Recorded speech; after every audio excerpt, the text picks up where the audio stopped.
All right, let's dive right in. We're going to throw you back in time, and I mean way back, to ancient Greece. It's the age of legendary philosophers, incredible art, but it's also packed with dangers that could, end your trip really, really fast. The big question is, could you actually make it? So, picture this.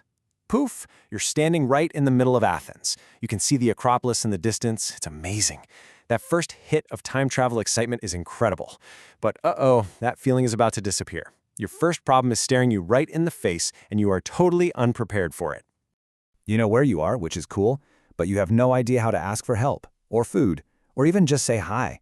You see a local guy, he looks friendly enough, I guess, though he's also incredibly jacked from a lifetime of hard labor, and you figure, hey, what's the worst that could happen? So you open your mouth and try to ask for directions. To him, it is just noise, complete gibberish. And what he says back to you? It's a flood of sounds that just completely short-circuits your brain. And don't even think that knowing modern Greek will help you out here. The ancient dialects are so different, you'd still be totally lost.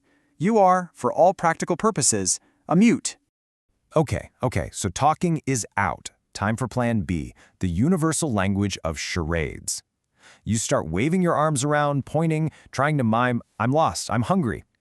The thing is, in a society that's pretty much always on edge, your frantic gestures don't come across as helpless tourist. They come across as unhinged, potentially dangerous person. Big mistake. And just like that, your adventure is over. You've insulted a citizen, you can't explain yourself, and you obviously stick out like a sore thumb. You are immediately arrested and sold into slavery. Yep, congratulations, you have officially hit rock bottom in Athenian society. To really get how far you've just fallen, you need to understand the social ladder that you're now at the very, very bottom of. Athenian society was super rigid, and you just got a crash course in the worst possible way. So here's how it works. Way up at the top, you've got your citizens. These are the guys with all the power, the ones who get to vote and own land. In fact, their free time to invent cool stuff like philosophy and democracy, it's only possible because of everyone else's labor. Below them, you have meteks, foreigners who do a lot of the work, and freedmen, who are ex-slaves. And then, all the way down at the bottom, there's you.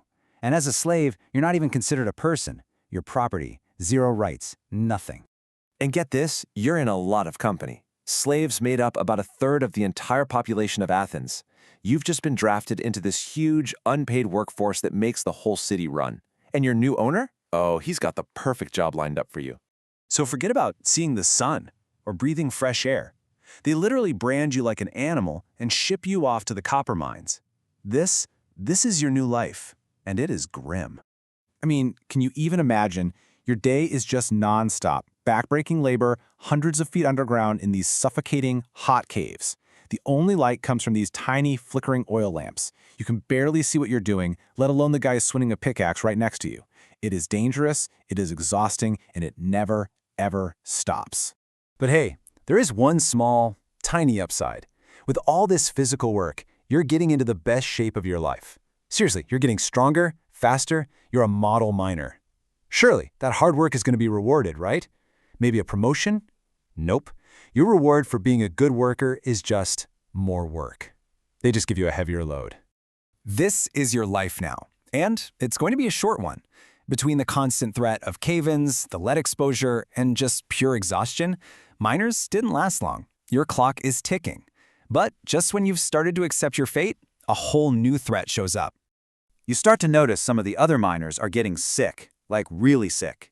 It starts with a fever, then these weird boils. An invisible enemy has come to Athens, and this one doesn't care if you're a slave or a citizen. And we're not talking about a small outbreak here. This is the plague of Athens. We're talking 430 BC, and this thing wiped out almost a quarter of the entire city's population. It's a complete catastrophe, and you are right at ground zero. And the way it works is just terrifying. It comes in stages. First, the fever and painful boils. Then, the infection can get into your blood, literally causing your body tissue to rot and turn black. And if it reaches your lungs, that's it. Game over. With no medicine, the plague just rips through the crowded, dirty mines. People are dying everywhere. The other slaves, the guards, even your owners. Everyone is getting sick. Except you. You feel fine. In the most insane plot twist ever, it turns out your 21st century immune system, boosted by all those shots you got as a kid, is your ultimate superpower. You are the only person in the mine to survive. So what happens when there's nobody left to own you? Well, congratulations. By default, you're a free person. You've officially survived slavery and a deadly plague. You've actually managed to climb up one little rung on that awful social ladder. The big question now is, what are you going to do with your freedom?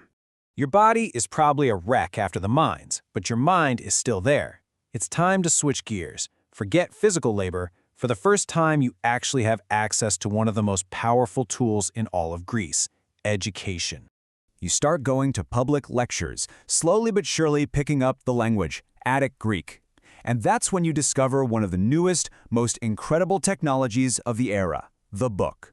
These handwritten scrolls are a total game changer, a way to store knowledge without having to memorize every single word. But get this, not everyone was on board. The great philosopher Socrates himself was actually against books. He thought this new tech would make people lazy and ruin their memories because they'd start relying on writing things down instead of, actually knowing things. And that's where we leave you. You've gone from being a nobody to a slave to a plague survivor to a free man, and now you're a scholar dealing with brand new technology. And that fear from Socrates, doesn't it sound a little familiar? A lot like people today worrying that the internet or AI is going to ruin our brains. It really makes you think. Maybe the hardest part of survival isn't dealing with the past, but figuring out how to handle progress itself.